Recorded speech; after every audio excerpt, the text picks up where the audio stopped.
ভোটের আগে কড়াকড়ি নির্বাচন কমিশনের বাইক চলাচলে কঠোর নিষেধাজ্ঞা।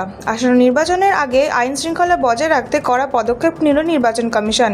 ঘোষণা করা হয়েছে কাল থেকে ভোটের দিন পর্যন্ত যে কোনো ধরনের মোটরসাইকেল র্যালি সম্পূর্ণ নিষিদ্ধ থাকবে। এছাড়াও সন্ধ্যা 6টা থেকে সকাল 6টা পর্যন্ত মোটর বাইক চালানোর নিষেধাজ্ঞা জারি করা হয়েছে।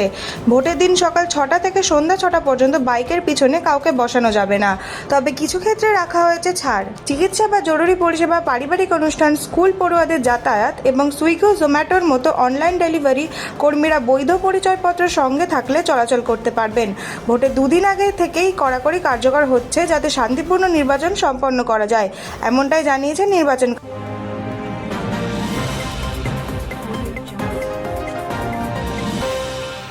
ট্রাইব্যুনাল রায়ের পর ভোটের সুযোগ, তালিকায় যুক্ত 136 বিচারাধীন ভোটার। আগামীকালের প্রথম দফার ভোটকে সামনে রেখে বড় আপডেট দিল নির্বাচন কমিশন। কমিশন সূত্রে খবর, ট্রাইব্যুনালের মোট 138 জনের মামলার নিষ্পত্তি হয়েছে।